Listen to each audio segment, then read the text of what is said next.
Le 28 août 1994, le père Jean-Marie Vincent tombe sous les balles des assassins.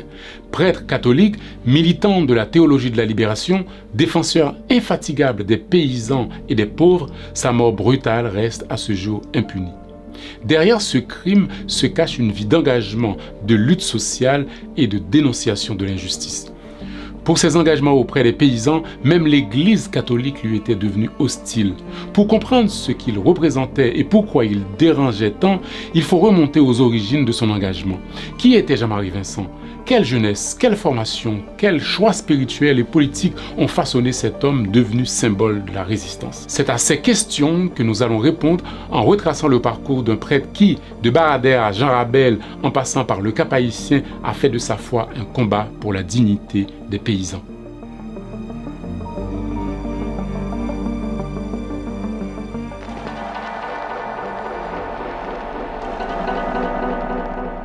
Jean-Marie Vincent est né le 21 octobre 1945 au Cayes, dans le sud d'Haïti.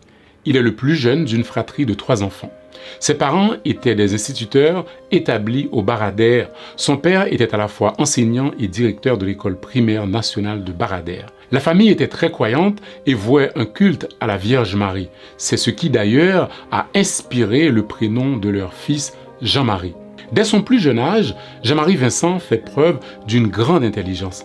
Il obtient son certificat d'études primaires à seulement 7 ans, avec 3 ans d'avance par rapport à la moyenne de l'époque. Mais à cet âge, il était trop jeune pour accéder au secondaire. Il a dû refaire sa dernière année de primaire pour pouvoir gagner plus en âge et poursuivre sa scolarité. À l'âge de 10 ans, il quitte Baradère pour continuer ses études à Port-au-Prince. Il s'inscrit d'abord au lycée Anténor-Firmin en 1956 avant d'entrer au petit séminaire Collège Saint-Martial en 1957, une école dirigée par les pères spiritains. C'est là qu'il termine sa scolarité jusqu'au baccalauréat. Jean-Marie Vincent était un brillant élève, mais c'était également un sportif talentueux. Il remporte le premier prix du saut en hauteur pour le collège Saint-Martial. Ses proches le surnommaient affectueusement Jean Boule, à cause de sa passion pour le sport. Durant sa scolarité, le jeune Jean-Marie est très influencé par ses professeurs qui étaient pour la plupart des prêtres engagés de la théologie de la libération. La théologie de la libération est apparue en Amérique latine dans les années 50-60. Elle met l'accent sur la lutte contre la pauvreté, l'injustice sociale et l'oppression. Ces enseignements vont profondément contribuer à forger la conscience sociale et les futurs combats de Jean-Marie Vincent. En 1963, après l'obtention de son baccalauréat, il entame des études de théologie après avoir fait ses premiers vœux pour devenir prêtre. Il fait son postulat et son noviciat à Lavaux, une localité dans le nord-ouest d'Haïti. En 1965, il part au Canada pour étudier la philosophie à l'université Saint-Vincent de Paul à Ottawa. De retour en Haïti en 1966, il poursuit ses études de théologie au grand séminaire Notre-Dame de Turgeau. Le 8 janvier 1971, Jean-Marie Vincent est ordonné prêtre à l'église Saint-Pierre de Pétionville, dans la congrégation des Pères Montfortins. Bon, petite précision, la congrégation des Pères Montfortins est une congrégation de missionnaires catholiques fondée en France au XVIIIe siècle par Louis-Marie Grignon de Montfort, d'où leur nom Montfortin. L'une des principales missions de cette congrégation est l'évangélisation des pauvres.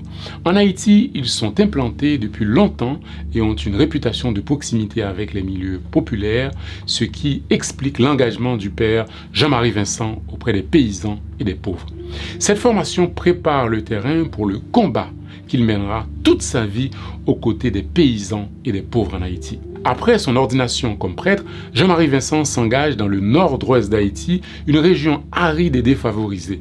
Il reste actif dans cette région pendant plus de 16 ans, notamment à Jean Rabel où il soutient les luttes des petits paysans pour leur dignité et leur autonomie. Entre 1976 et 1994, le père Jean-Marie Vincent va occuper plusieurs fonctions au sein de l'Église. Il sera entre autres vicaire de la cathédrale de Port-de-Paix, administrateur de la paroisse de Jean Rabel, directeur de la Caritas du Nord au Cap-Haïtien.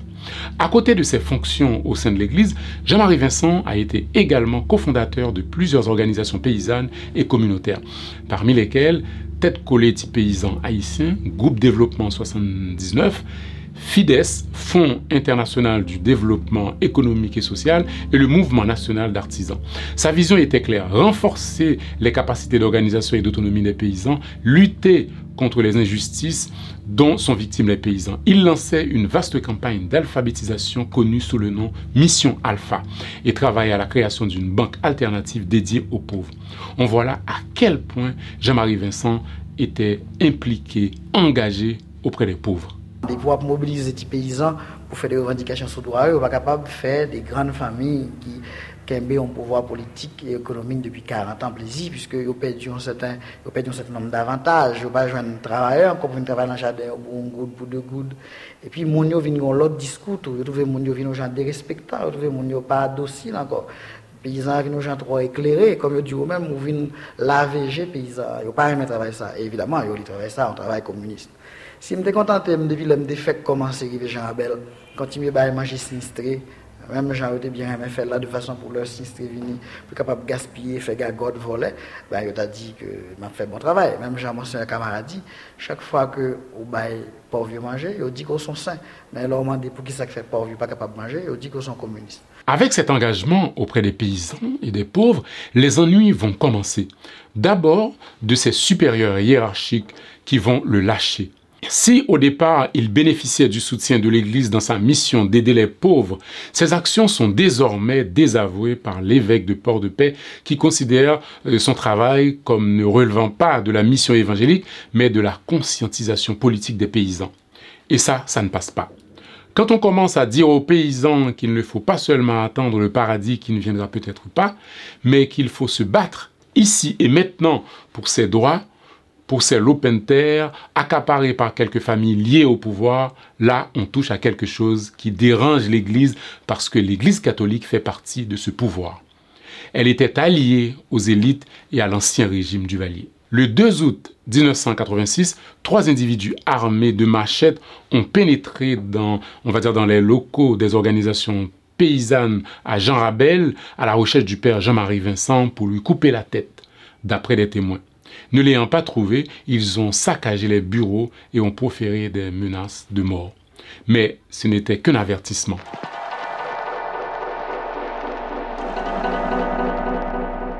Le 23 juillet 1987, les paysans de Jean Rabel sont victimes d'un terrible massacre qui fait 139 morts. Jean-Marie Vincent était absent à ce moment-là. Il se trouvait à Rome en train d'assister à une conférence quand il apprend la nouvelle. Il rentre immédiatement en Haïti, mais le mal est déjà fait. Plusieurs membres de son organisation Tête Ensemble, devenus plus tard Tête Collectif Paysans Haïtiens, sont massacrés. Le massacre débute le 23 juillet, mais se poursuit sur plusieurs jours. Certains membres de Tête Ensemble se cachent dans les bois, d'autres sont massacrés. Les survivants blessés continuent de recevoir des menaces et intimidations, même sur leur lieu de soins à l'hôpital. Ceux qui ont pu fuir diffusent des appels à l'aide sur Radio Soleil, implorant les responsables de l'Église de leur venir en aide. Le témoignage des enfants qui ont perdu leur père dans ce massacre est bouleversant.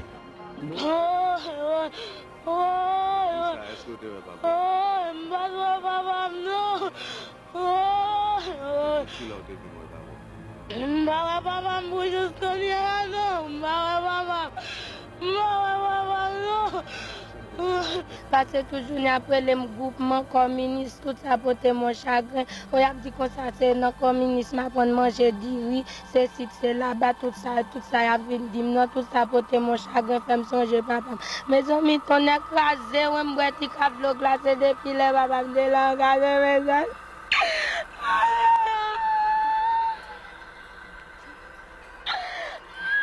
D'après les informations des médias à l'époque, ce massacre est perpétré par des groupes paramilitaires agissant sous les ordres des propriétaires terriens locaux qui se sentaient menacés par la prise de conscience politique et l'organisation des paysans. Quelques jours avant le massacre, le général Henri Nanfi, à la tête de la junte militaire qui dirigeait le pays à ce moment-là, s'était rendu dans la région et avait publiquement soutenu la famille Lucas et ses droits sur les terres qu'elle revendique. Avant d'aller plus loin, petite précision, dans la région, 3 grandes familles contrôlaient les terres.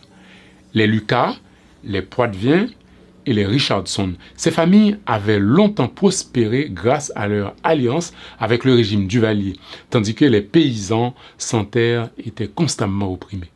Jean-Marie Vincent, par ses actions auprès des paysans, était une menace pour ses familles et il devait faire face à leur opposition violente.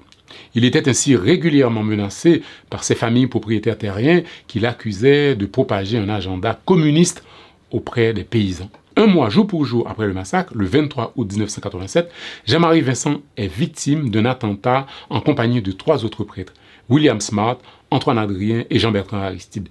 Le père Jean-Marie Vincent a eu un bras cassé et a reçu de graves blessures à la tête. Il en conservera les séquelles. Maintenant, quel a été le lien entre Jean-Marie Vincent et Jean-Bertrand Aristide? Les deux hommes étaient proches. Ils se connaissaient dans les milieux ecclésiastiques et étaient tous les deux profondément engagés dans la théologie de la libération et partageaient une vision de l'Église proche des pauvres et hostile au régime autoritaire. En 1987, c'est Aristide qui était visé par l'attaque armée dont Jean-Marie Vincent a été victime. D'après une dépêche de l'agence Associated Press, Jean-Marie Vincent a sauvé la vie d'Aristide lorsque des hommes armés de machettes attaquent un convoi catholique lors de l'attaque dont j'ai parlé plus haut. Il s'est jeté devant les assaillants, recevant un coup à la tête à la place du prêtre de Saint-Jean-Bosco. Ce geste montre non seulement l'esprit de sacrifice de Jean-Marie Vincent, mais montre aussi à quel point les deux hommes étaient liés. Quand Aristide est élu président en 1990, ses frères de combat, dont Jean-Marie Vincent, se disaient à ce moment-là, un des leurs est arrivé au pouvoir, enfin les choses vont changer. Ils étaient optimistes, mais la fête a duré seulement 7 mois. Le 30 septembre 1991, un coup d'État sanglant renverse Aristide. 3 mois plus tard, le père Jean-Marie Vincent est contraint par son supérieur hiérarchique, le monseigneur François Gaillot, de démissionner de la direction de Caritas. On soupçonne alors le monseigneur d'avoir agi à la demande des putschistes.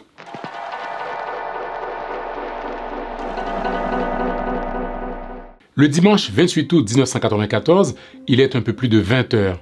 Le père Jean-Marie Vincent, de retour chez lui, s'apprête à franchir le portail de la maison des pères Montfortin, située à la rue Baussan, dans le quartier de Crissois, à Port-au-Prince. Alors qu'il est au volant de sa voiture, sur le point d'entrer dans la cour, 2 pick-up blancs surgissent. À leur bord, des hommes en uniforme, lourdement armés. Ce sont des membres de la tristement célèbre unité anti-gang de l'armée d'Haïti. Sans hésiter, ils ouvrent le feu à bout portant. Une rafale d'armes automatiques retentit. Les balles touchent mortellement le prêtre. Jean-Marie Vincent s'effondre grièvement blessé. Il respire encore lorsque les secours arrivent avec une ambulance. Mais selon certains témoignages, les militaires présents font ralentir volontairement l'ambulance, le laissant agoniser avant d'atteindre l'hôpital. Il meurt en route vers l'hôpital.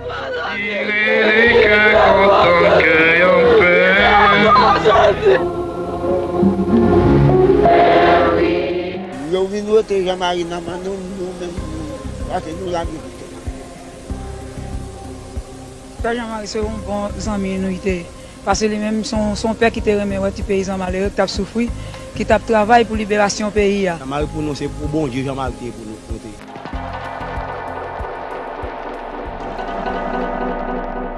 Après cet assassinat, 4 juges d'instruction ont été successivement chargés de l'enquête entre 1994 et 2003. Cela a duré près de 9 ans. En 2003, après avoir examiné l'ensemble des témoignages, documents, indices, le juge Jean-Sénat Fleury rend une ordonnance estimant que les charges sont suffisantes pour traduire en justice 11 personnes. Parmi ces personnes, le juge désigne les auteurs présumés du crime qui sont Jackson Joannis, un capitaine de l'armée d'Haïti, un ancien capitaine, Irvin Meru, également ancien militaire, et un certain Erol Cloiseau. De nombreux auteurs intellectuels présumés sont désignés, parmi lesquels des membres des familles Lucas, Poitvin, propriétaires terriens de Jean Rabel, pour qui le prêtre représentait une menace. Parmi les membres de ces familles désignées, il y aurait notamment Nicole Poitvin, Gervais Poitvin, Léonard Lucas, Patrick Lucas et surtout Rémi Lucas, dont le nom revient sans cesse dans cette affaire. Ces personnes sont aussi accusées comme, on va dire, les principaux commanditaires du massacre de Jean Rabel en 1987. En novembre 2005, la Cour d'appel de Port-au-Prince invalide l'ordonnance du juge Fleury inculpant Rémi Lucas, Jackson Joannis et les autres personnes citées plus haut. La Cour prononce un non-lieu pour ces inculpés. c'est-à-dire Rémy Lucas et Jackson Joannis, estimant que les charges sont insuffisantes. La justice ordonne leur libération immédiate. Les autres inculpés sont laissés dans le flou. Ils ne sont ni jugés ni explicitement disculpés. À la suite de cette décision, le Réseau national de défense des droits humains, RNDDH, dénonce un scandale judiciaire, les motivations politiques de cette décision, les contradictions et les excès de pouvoir des juges. D'autres noms célèbres apparaissent dans le dossier de l'assassinat du père Jean-Marie Vincent. Il s'agit de Louis-Jodel Chamblin et de Youri Latortue.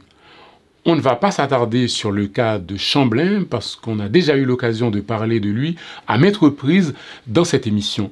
C'est une figure bien connue, citée dans de nombreux crimes pendant la junte militaire qui succède à Jean-Claude Duvalier et après le coup d'État de Jean-Bertrand Aristide. Donc, que le nom de Louis-Jodel Chamblin figure dans le dossier nous paraît presque une évidence. Mais arrêtons-nous de préférence sur l'autre accusé, Youri Latortue, ancien sénateur de la République et ancien président du Sénat. Selon le journaliste américain Kevin Pina, qui cite des témoins, Youri Latortue serait l'un des assassins de Jean-Marie Vincent en 1994. À l'époque, Youri Latortue était un lieutenant et membre de l'Anti-Gang, la célèbre unité de l'armée d'Haïti connue pour ses nombreux cas de répression. Des témoins oculaires de l'époque ont vu 2 véhicules de cette unité ouvrir le feu sur la voiture du prêtre. Un ex-officier de l'armée du nom d'Édouard Guerrier aurait même accusé Youri Latortue d'avoir participé à l'assassinat. En 2005, une femme interrogée par un soldat de l'ONU affirme dans une vidéo qu'elle a vu de ses propres yeux Youri Latortue tirer sur le père Jean-Marie Vincent le 28 août 1994 et décrit les circonstances du meurtre. Ce témoin affirme aussi avoir été arrêté en 2004 à la demande de Youri Latortue qui aurait voulu l'éliminer. Toujours selon Kevin Pina, l'affaire est enterrée en 2004 quand Gérard Latortue, qui est le cousin de Youri Latortue, est nommé Premier ministre par les États-Unis après le départ forcé de Jean-Bertrand Aristide. Youri Latortue est devenu, à ce moment-là, chef de sécurité du Premier ministre et par là même intouchable. Mais notons que Youri Latortue n'a jamais été poursuivi par la justice dans cette affaire. Il a seulement été entendu comme témoin. D'ailleurs, en 2005, la Cour d'appel de Port-au-Prince a déclaré écarter de tout soupçon le témoin Youri Latortue ainsi qu'un autre ancien militaire du nom de Apinal Jean. Voilà, fin de l'histoire et Jean-Marie Vincent n'aura jamais de justice.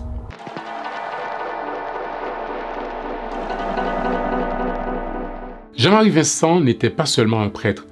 Il était une conscience, une voix qui portait et accompagnait la revendication des sans-voix. Son engagement en faveur des paysans, son refus de l'oppression, son courage face aux puissants lui ont valu admiration, mais aussi haine et détestation. Il a été traqué, menacé, blessé, puis assassiné. Et pourtant, plus de 30 ans après sa mort et le massacre de Jean Rabel, ses idées et son combat restent toujours d'actualité. Les conditions de vie des paysans haïtiens restent précaires et ont même empiré ces dernières années. Malgré le silence de la justice, le père Jean-Marie Vincent demeure une icône de la résistance des paysans haïtiens. Merci d'avoir suivi cette émission. Prenez soin de vous et à bientôt pour une nouvelle page d'histoire. Au revoir.